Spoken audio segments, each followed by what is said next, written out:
Last class में अपन ने अध्याय 6 प्रारंभ किया था। अध्याय 6 में देखो त्रिभुजों के बारे में, त्रिभुजों की समरूपता और क्या पढ़ा था, थेल्स प्रमेय। और यही पढ़ा था प्रमेय 6.1 क्या पढ़ी थी, थेल्स प्रमेय। तो आज मैं इसका रिवीजन थोड़ा सा कल पढ़ा था और एक बार रिवीजन कर लेते हैं क्या थी थेल्स प्रमेय। बाकी याद है क्या थी थेल्स प्रमेय? क्या था मेन बात थेल्स प्रमेय का, उसको पढ़ो। और मैं तब तक ऑनलाइन वालों से कह दूं, पुरानी क्लासें आपने नहीं देखी है तो डिस्क्रिप्शन में उसका लिंक है, आप वहां जाकर उन पुरानी क्लासों को देख सकते हैं। और आपको चैनल पे अध्याय नंबर 5.2 से मतलब एक्सरसाइज 5.2 से जैसे 6 भी चल ही रहा है, फिर 7, 8, 9 और 10 और 11 ये आपको चैनल में मिल जाएगा। इससे पहले की क्लासें पढ़ा तो दी गई है, बाकी वो यूट्यूब पे नहीं है, ठीक है। और जो कल की पढ़ाई हुई है वो आई बटन पे क्लिक करके आप देख सकते हैं। तुमने पढ़ ली? ये क्या है उसमें पढ़ा? किसी त्रिभुज की एक भुजा के समांतर भुजा खींची गई भुजा अन्य दो भुजाओं को समान अनुपात में क्या करती है, विभाजित करती है। सीधी सीधे ये बात इधर सुनो, मेरे साथ बोलना, मतलब अब मन में गुनगुना लेना कि किसी त्रिभुज में किसी एक भुजा के समांतर खींची गई भुजा अन्य दो भुजाओं को मतलब दो भिन्न बिंदुओं पर क्या करती है, प्रतिच्छेद करती है, तो वह उन दो भुजाओं को समान अनुपात में क्या करती है, विभाजित। अपन को ये नहीं बात रखना कि वो जो सेम टू सेम वही बात बोलनी है, अपन को बस ये ध्यान रखना है क्या कह रहा है वो। ये कह रहा है कि इधर सुनो कि ये त्रिभुज है, त्रिभुज की किसी एक भुजा के समांतर एक अन्य भुजा खींच दी, ये वाली इसके समांतर खींच दी, तो ये जो खींची गई अन्य भुजा, ये खींची गई जो समांतर भुजा है, अन्य दो भुजाओं को दो भिन्न बिंदुओं पर क्या करिए, प्रतिच्छेद करिए। प्रतिच्छेद करने के साथ इन दो भुजाओं को दो दो टुकड़ों में क्या कर दिया, बांट दिया। तो ये जो विभाजन किया है ये समान अनुपात में हुआ है, यही इस 6.1 थेल्स प्रमेय, इसको आप सिद्ध करना है। तो देखो नॉर्मल वैसे कल कर लिया था अपन ने, इसको एक बार रिवीजन कर लेते हैं। मैंने कहा इसको नाम दिया था, इसको नाम दिया था एफ और क्या दिया था ई। वो वहां पे क्या लिखा था, दिया में क्या लिखा था, एबीसी एक त्रिभुज है जिसमें बीसी समांतर है किसके, बीसी समांतर है ईएफ के, यही लिखा था। इसके बाद फिर लिखा था सिद्ध करना। अब सिद्ध करना में क्या लिखा था मैंने, एएफ अपॉन में बीएफ, इसके अपॉन में एई और इसके सीई, यही लिखा था। सिद्ध करना, ये सिद्ध करना है। और फिर मैंने कहा था कि जैसे वैसे सिद्ध करने के बाद क्या लिखते हैं, उपपत्ति आती है, बाकी इसमें रचना होगी। तो रचना क्या हुई थी याद है क्या तुम्हें? रचना हुई थी कि एफ बिंदु से सामने वाली भुजा एसी पर एक क्या डाला था, लंब डाला था, और बिंदु ए से सामने वाली भुजा कौन सी, ए बी पर क्या डाला था, लंब। तो ये ए जी नाम दिया था ये तो ना, एफ जी, और ये क्या दिया था, एच दिया था, ठीक है। तो ई एच एक लंब डाला, ई एच लंब डाला ए बी भुजा पर, और एफ जी लंब डाला कौन सी भुजा पर, एसी, और एसी भुजा पर। यहाँ पे वही बात लिखी थी, त्रिभुज ए बी सी में बिंदु एफ ई से क्रमशः भुजाओं ए बी व एसी पर क्या डाले, लंब। वो मैं लाइन नहीं लिख रहा, कल आपने सारी कंप्लीट कर लिया। सीधा सा यहाँ पे लिख सकता हूँ कि एफ जी लंब है किस पे, एसी पर, वह क्या डाला अपन ने, ई एच लंब है किस पर, ए बी। ये मैंने मोटी मोटी बात इसमें लिख दी, ठीक है। इसके बाद क्या लिखा था, उपपत्ति में मैंने कहा था कि कक्षा 9 में आपने पढ़ा था कि दो समांतर भुजाओं के मध्य, ये दो समांतर भुजाएं हैं, इन दो समांतर भुजाओं के मध्य अगर कोई एक आधार ले लें, ये यहाँ से यहाँ तक का ये आधार ले लो, इन आधार के मध्य बने एक तो ये त्रिभुज बने, इसी आधार को लेके मैं एक और ये वाला त्रिभुज बना दूं, इधर वाला त्रिभुज एक इधर वाला, इन त्रिभुजों का क्षेत्रफल क्या होता है, बराबर। क्यों बराबर होता है? क्योंकि आधार, क्षेत्रफल का सूत्र होता है आधार 1/2 आधार इंटू ऊंचाई। अब आधार भी आपका सेम ही है, दोनों त्रिभुजों के लिए सेम है, 1/2 सेम है, ऊंचाई। अब ऊंचाई देखो समांतर भुजाएं हैं, तो समांतर भुजा में आपको पता है ऊंचाई हर जगह क्या होती है, सेम। तो इस वाले त्रिभुज के लिए भी ऊंचाई यही होगी, और इस वाले त्रिभुज के लिए भी ऊंचाई यही होगी, सेम होगी। तो समांतर भुजाओं के मध्य बने त्रिभुजों का क्षेत्रफल क्या होता है, बराबर। यहाँ पे यही हो रहा है फिर यहाँ पे मैंने कहा था कि एफ को किससे मिलाया था, सी से, और ई को किससे मिलाया था, बी से। तो ये दो समांतर भुजाएं, कौन सी, एफ व ई, इसके मध्य आपको सी और बी बिंदु नजर आ रहा है, ये इससे मिला हुआ है और ये इससे मिला हुआ है, ये दो समांतर भुजाएं। और इस समांतर, ये समांतर भुजा के मध्य देखो ये वाला त्रिभुज बन रहा ऊपर वाला, और अगर मैं यहाँ एक और ये वाला भी दूं तो ऊपर वाला, तो ये आधार, इस आधार के लिए ये वाला त्रिभुज, और ये आधार इसके लिए ये वाला त्रिभुज लिए थे। इन दोनों त्रिभुजों का क्या कहा था मैंने, क्षेत्रफल क्या होगा, बराबर। वो लाइन लिखवाई थी मैंने यहाँ पे कि समांतर भुजाओं के मध्य बने त्रिभुजों का क्षेत्रफल क्या होता है, बराबर, जब एक ही आधार। तो फिर मैंने कहा था कि एरिया ऑफ कौन सा त्रिभुज, बी, त्रिभुज कौन सा, बी ई एफ, व एरिया ऑफ त्रिभुज कौन सा, सी ई एफ। आ जाइए बात समझ, समीकरण नंबर क्या दिया था मैंने, एक, यहाँ तक आगे भी बात समझ में। देखो ये प्रमेय ये दिया है, ये सिद्ध करना है, ये रचना की, और ये समीकरण नंबर 1 कैसे है, याद है कक्षा 9 से, कि समांतर भुजाओं के मध्य बने त्रिभुजों का क्षेत्रफल एक ही होता है। कौन कौन से त्रिभुज, एक तो ये वाला लेना है और एक ऊपर वाला। आ जाइए बात समझ में। फिर मैंने कहा था कि आपको ऊपर एक त्रिभुज नजर आ रहा है, ए एफ ई, इस त्रिभुज के अपॉन में आपको लेना है एक, देखो मैं लिख रहा हूं त्रिभुज ए, कौन सा, एफ और ई, इस त्रिभुज के बटा में आपको इन दोनों में से कोई सा भी एक त्रिभुज ले लो। पहले ये आ रहा है, ये ले लो, एरिया ऑफ कौन सा, त्रिभुज बी ई एफ, ले लिया। अब ये भी क्षेत्रफल है, ये भी क्या है, क्षेत्रफल, दो अलग अलग त्रिभुजों का क्षेत्रफल अपॉन में है। तो इधर सुनो, ये कौन सा त्रिभुज है, A F E, A F E. अब देखो यहाँ पे मैं बनाऊं, इसको अलग बनाऊं, तो ये इस प्रकार बना हुआ है, यहाँ पे ए लिखा हुआ है, यहाँ एफ लिख रहा है, यहाँ पे ई लिखा हुआ है, यही बात है। यहाँ से क्या एक इधर रेखाखंड है क्या, यहाँ से भी क्या इधर एक रेखाखंड लंब खींचा हुआ है क्या। तो ऊपर वाले इस त्रिभुज का क्षेत्रफल अगर मैं ले तो वही 1/2 आधार इंटू क्या होगा, ऊंचाई। क्या नीचे वाले के लिए भी ये होगा क्या, क्षेत्रफल का आधार इंटू ऊंचाई, क्योंकि ये भी क्षेत्रफल है, ये भी क्षेत्रफल है, ये क्षेत्रफल है, तो ये बताओ 1/2, ठीक है। ये ए एफ ई के लिए आधार, ए एफ ई के लिए आधार ये ले लू क्या, ए एफ, तो फिर इसकी ऊंचाई क्या हो जाएगी, यही हो जाएगी। यहाँ क्या लिखा हुआ है बिंदु H, और यहाँ क्या लिखा हुआ है G, तो इसके लिए ऊंचाई क्या हो जाएगी, E, H E या फिर E H, ठीक है।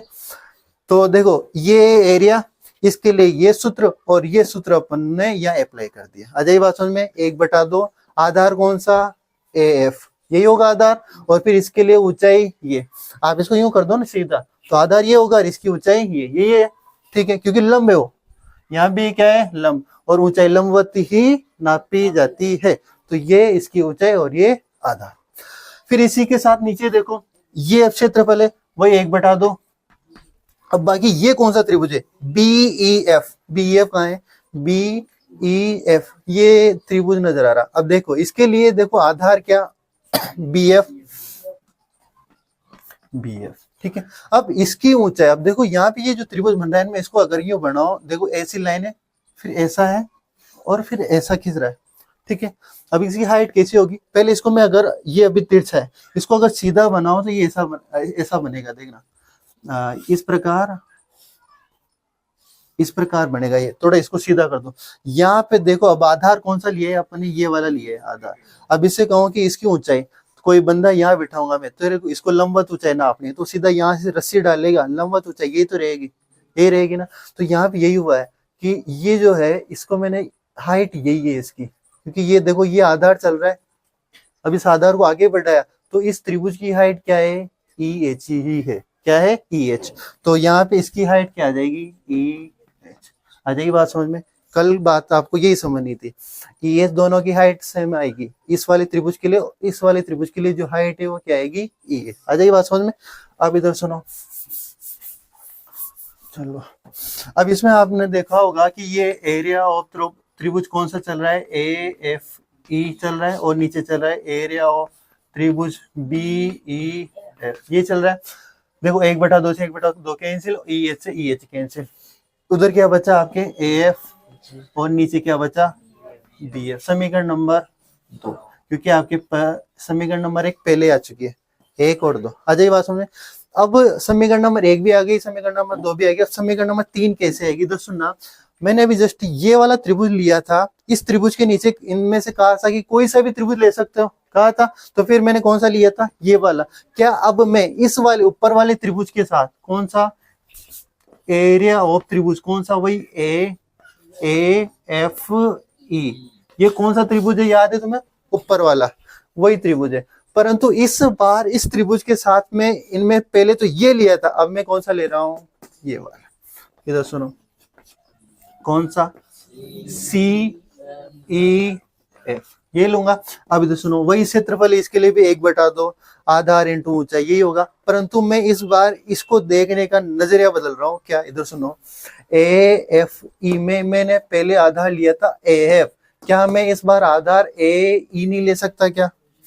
ये लो, ए ई मैंने आधार लिया, वही 1/2 वगैरह, ठीक है, जो चल रहा है मैं उसको हटा दूंगा। ए ई आधार ले लिया, चलो पूरा कर देता हूँ। 1/2, कल तो मैंने इस यहाँ पे इस प्रकार लिखा था, इस प्रकार ये भी होगा, ऐसा लिखा था, पर आज चलो पूरा ऐसा मान लो।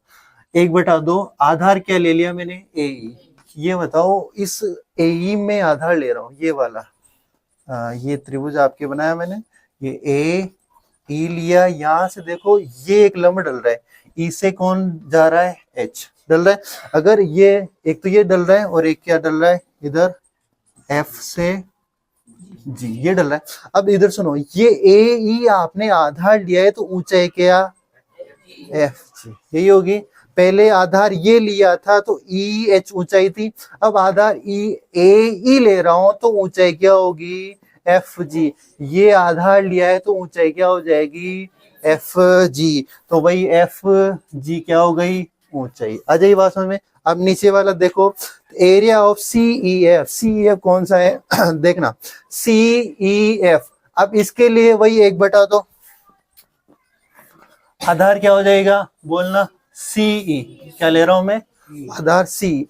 इसी आधार को मैंने आगे बढ़ाया, यही बढ़ेगा ये आधार। मैं अभी तो त्रिभुज यही चल रहा है, पर इसके लिए आधार क्या लिया? सी। अब इस वाले त्रिभुज के लिए ऊंचाई क्या होगी?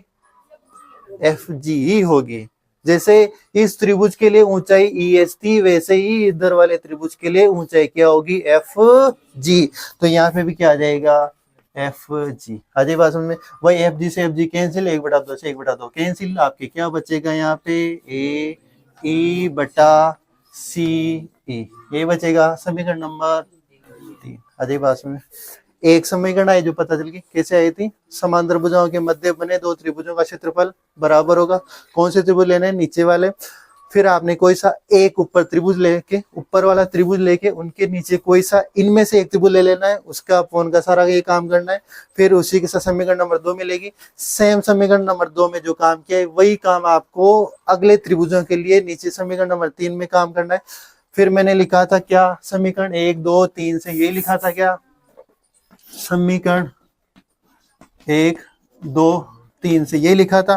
तो समीकरण 1 2 3 से आपको क्या मिला? इधर सुनना, मेरे को ये बताओ। समीकरण 3 ये रही, मतलब इसको मान सकता हूँ। समीकरण 2 ये रही। अब इधर सुनो, समीकरण 2 और 3 में देखो, area of A F E, area of A F E, यानी ऊपर वाले टुकड़े क्या बराबर है? क्या बराबर है? क्या नीचे वाले बराबर है? क्या area of B E F लिख रहा है और यहाँ पे सी ई एफ लिख रहा है। देखने में तो देखो आप नजर सेम नहीं आ रहे, देखने में नजर आ रहे हैं सेम आ रहे हैं, क्या बराबर नहीं लग रहे। परंतु आप इन दोनों का कंपैरिजन समीकरण 1 के साथ करोगे तो क्या दोनों एरिया बराबर है? क्या इसका मतलब ये हुआ कि ये वाला भाग और इसका ये वाला भाग भी क्या हुआ? बराबर। क्यों? यहाँ तो देखने में नजर नहीं आ रहे, परंतु यहाँ समीकरण 1 से के साथ कंपैरिजन करोगे तो ये वाला भाग और ये वाला भाग भी क्या है? बराबर। इसका मतलब इस समीकरण का, समीकरण नंबर 2 का ये वाला भाग और समीकरण नंबर 3 का ये वाला भाग आपस में क्या है? बराबर। इसका इनके LHS भाग बराबर हो गए तो इनके RHS भाग बराबर होंगे। क्या इसका मतलब? ए एफ अपॉन क्या? बी एफ किसके बराबर होगा?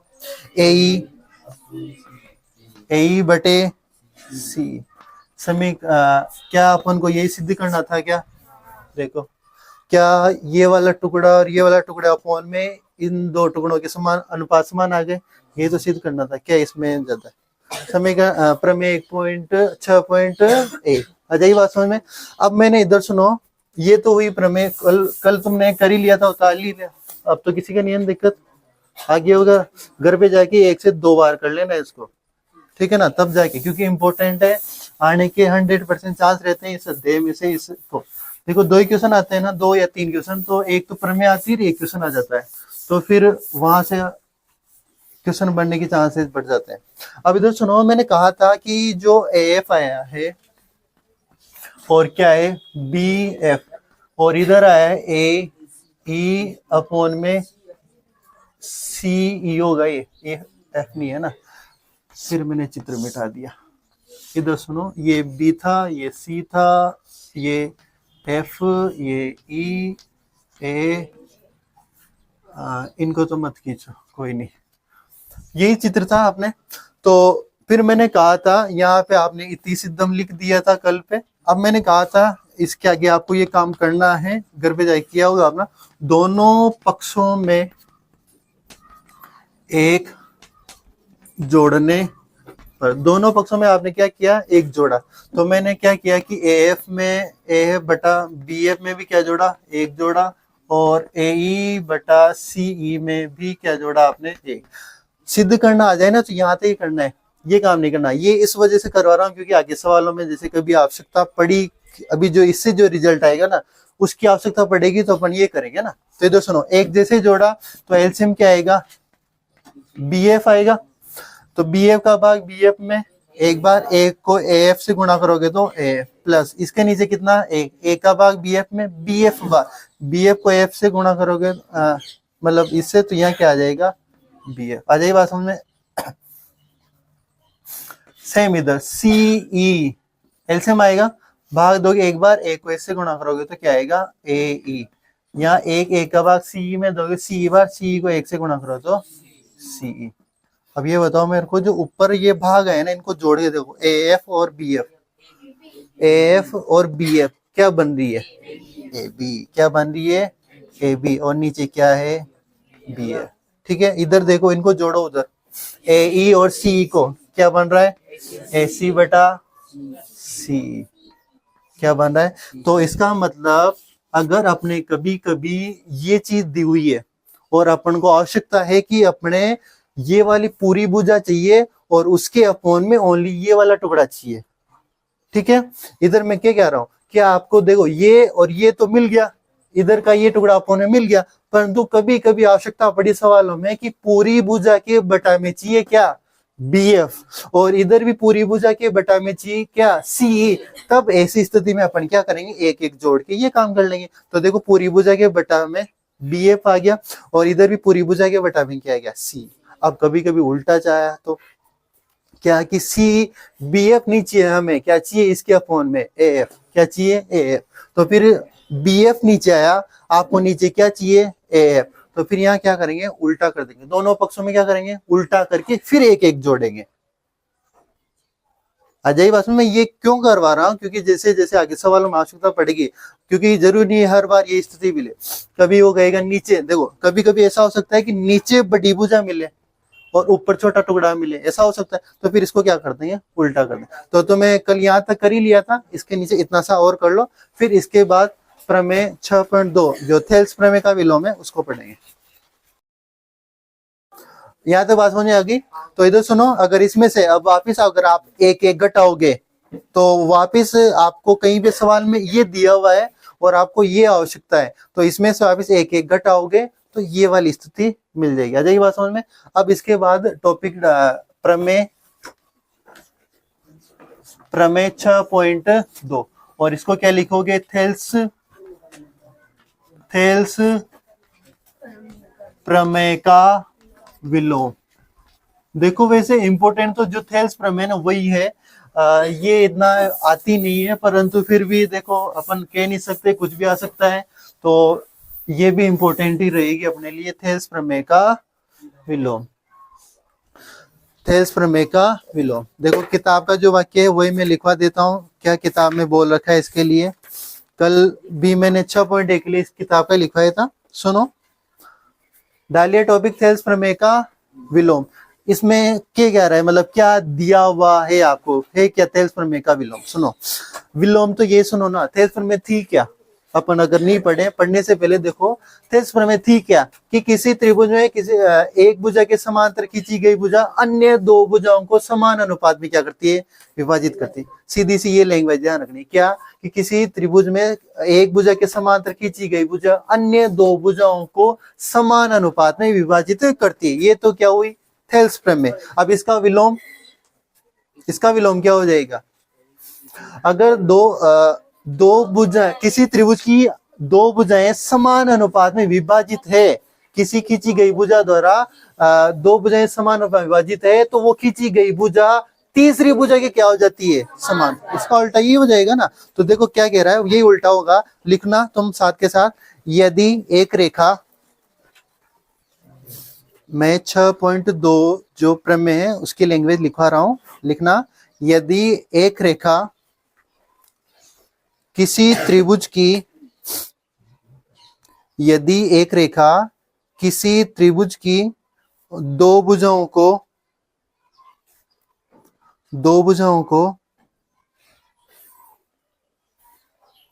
एक ही अनुपात में विभाजित करे, आगे ना देखो ये बात, कि किसी त्रिभुज की दो भुजाओं को एक ही अनुपात में विभाजित करे,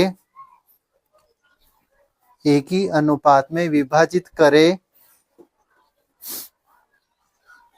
तो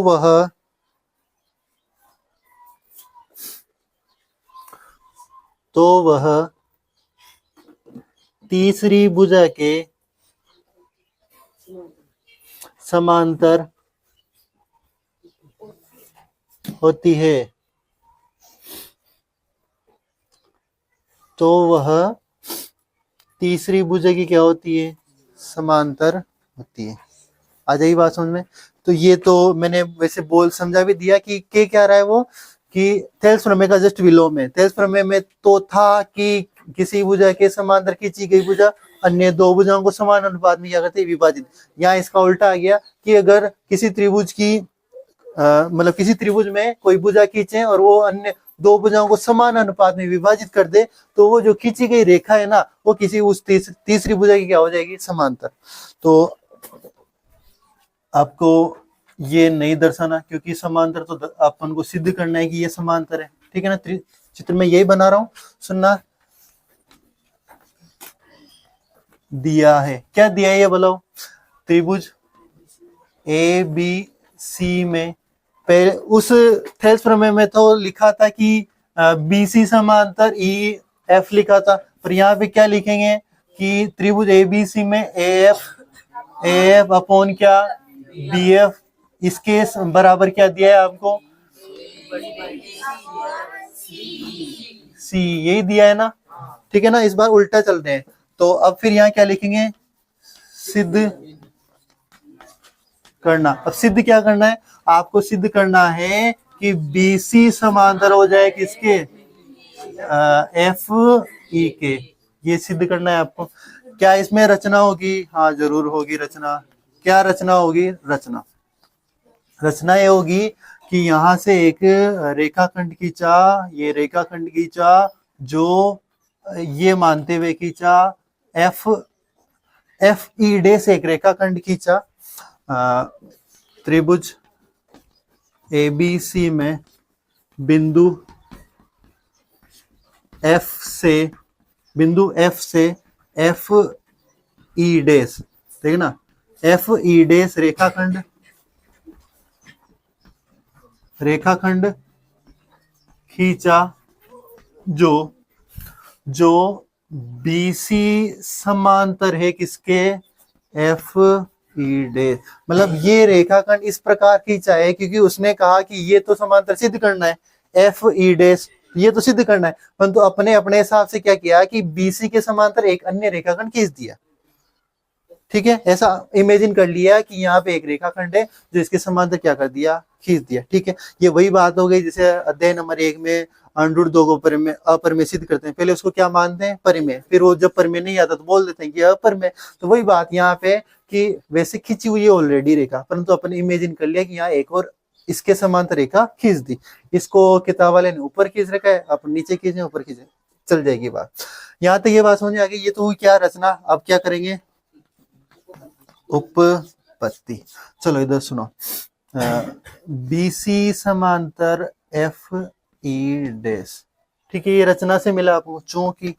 चूंकि ये चीज मिली जब किसी प्रमेय अपन 6.2 पढ़ने, इसका मतलब 6.1 पढ़ ली। 6.1 क्या थी कि किसी त्रिभुज में अगर ये समांतर है, इसका मतलब क्या हुआ, इस त्रिभुज में इस भुजा के समांतर क्या है, FE डैश। अगर ऐसा है तो प्रमेय 6.1 की सहायता से मैं क्या लिख सकता हूं, AF अपॉन क्या लिख सकता हूं, BF।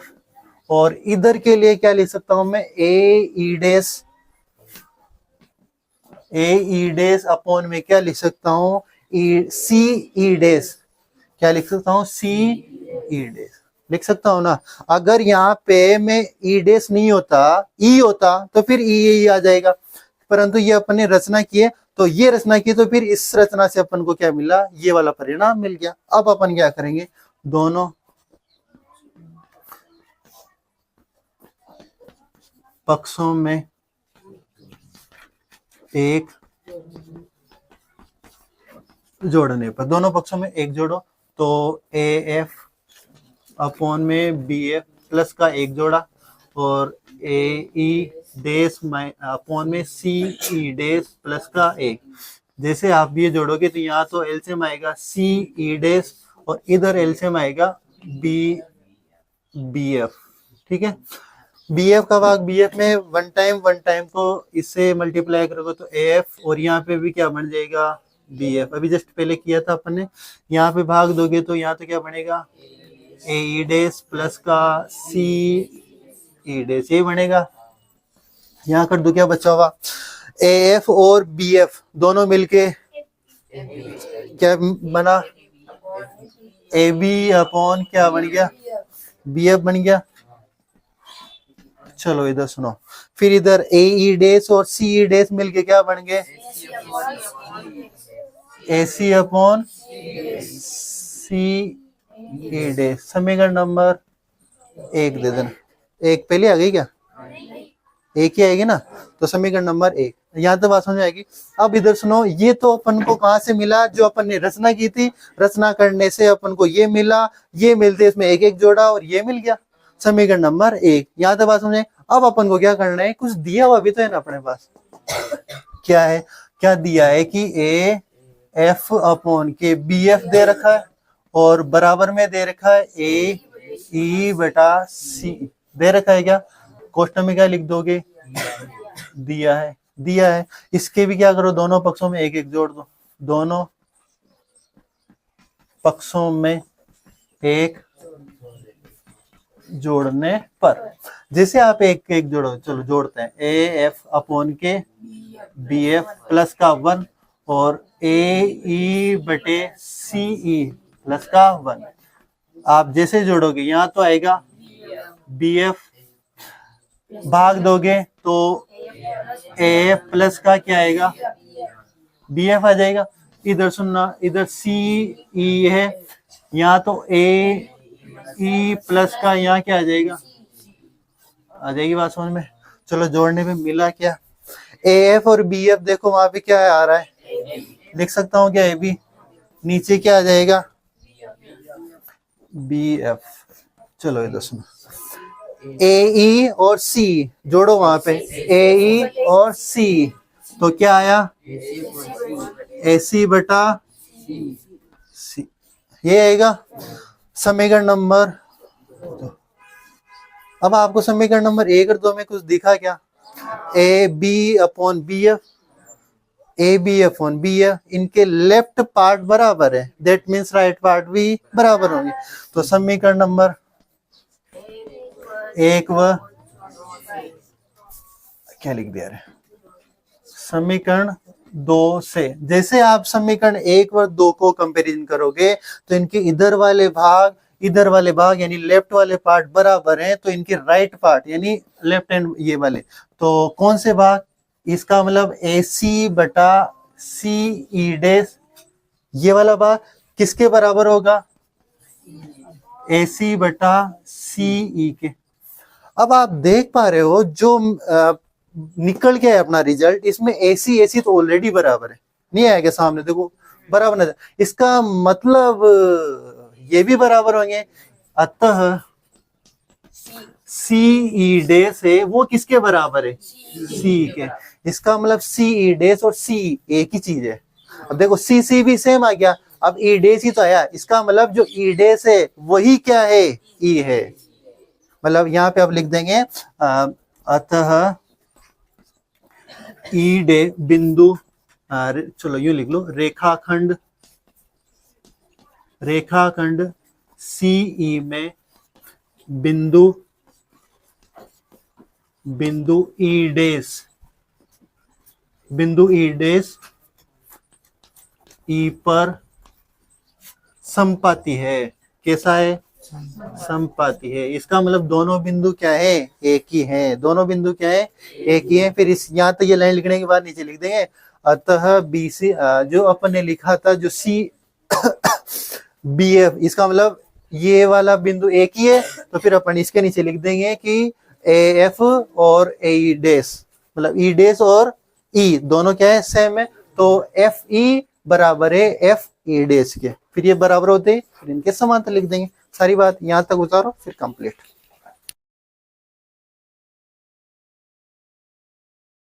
उतार लेने यहां तक क्या लिखा, अतः रेखाखंड सी में बिंदु ई डेस व ई पर क्या है, संपाती। मतलब ई डेस और ये आपस में क्या है, संपाती। अगर ये चीज संपाती है, इधर सुनना, मैं ये आपने लिख ही लिया,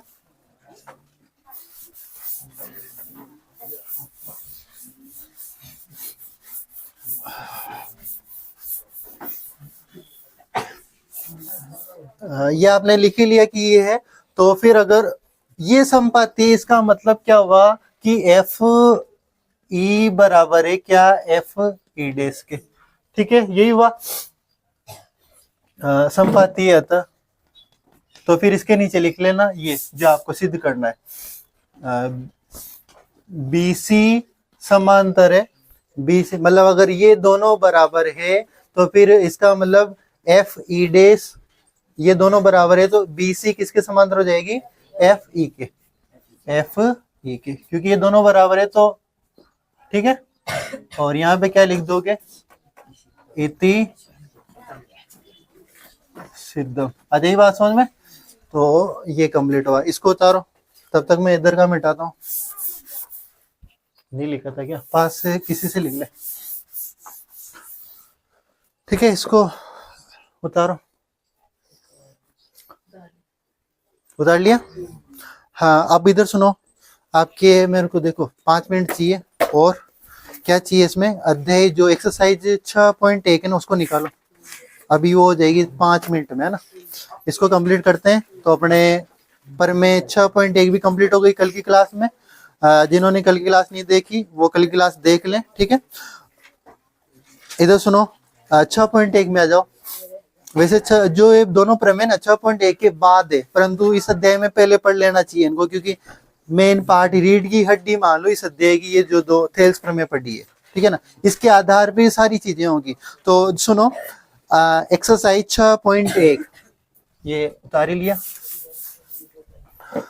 6.1 के लिए जो पहला सवाल है, क्या कह रहा है, कोष्टकों में दिए शब्दों में से सही शब्दों का प्रयोग करते हुए रिक्त स्थानों को भरिए। वैसे मैंने कल की क्लास में ये सारी चीजें वैसे बोल दी थी, मौखिक समझाया था तब। क्या कह रहा है, सभी व्रत होते हैं, कल बता दिया था क्या होंगे, समरूप। पहले का आंसर क्या हो जाएगा, समरूप हो जाएगा। फिर दूसरा देखो इसी का, पहले का पहला, पहले का दूसरा। क्या कह रहा है, आगे पढ़ो, सभी वर्ग होते हैं समरूप। क्या होंगे, समरूप हो जाएंगे ना, क्योंकि सभी वर्ग, वर्ग मतलब सभी के वही चारों भुजाएं बराबर होगी, तो भुजाओं का जो अनुपात है वो ऑलवेज ठीक है, ठीक रहेगा। और जो एंगल है वो भी क्या होंगे, 90-90 डिग्री के। ठीक है, तो वो भी क्या होगा, समरूप।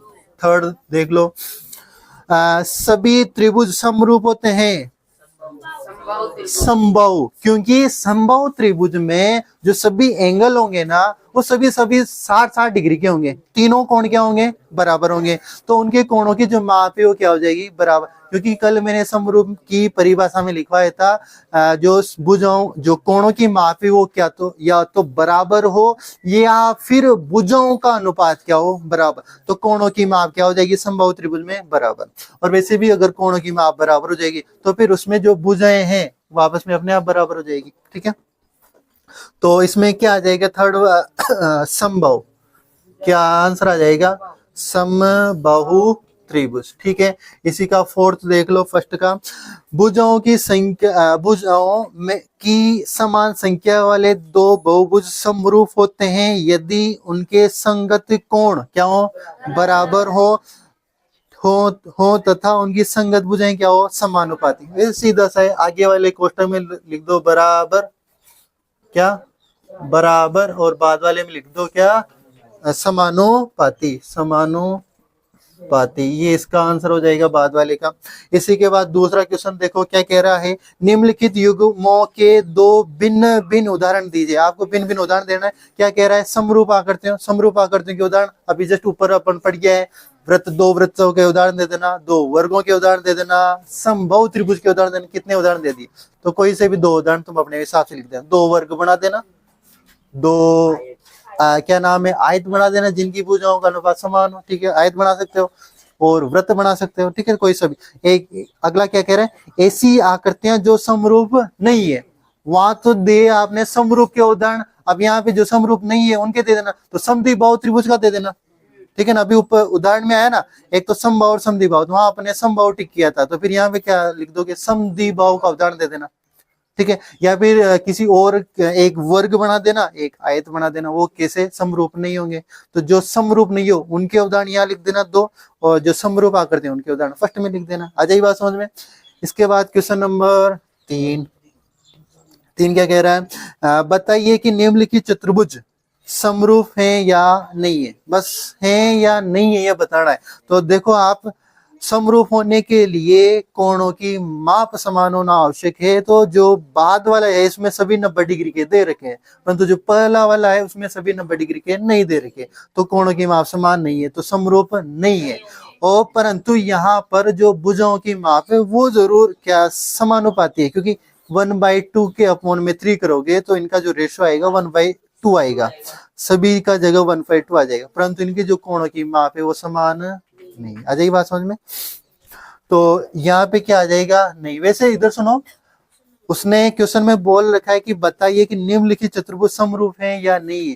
कारण नहीं देना अपन को, सीधा हाँ या नहीं, बस नहीं आंसर करना है तुम्हें। क्या कर देना है नहीं। ठीक है, इसी के साथ आज की क्लास के समाप्त करते हैं। जिन्होंने ऑनलाइन वाले बच्चों ने पुरानी क्लास नहीं देखी, डिस्क्रिप्शन में लिंक मिल जाएगा, उस पुरानी क्लास को देख लेना। आज के लिए इतना ही काफी है, कल मिलते हैं फिर।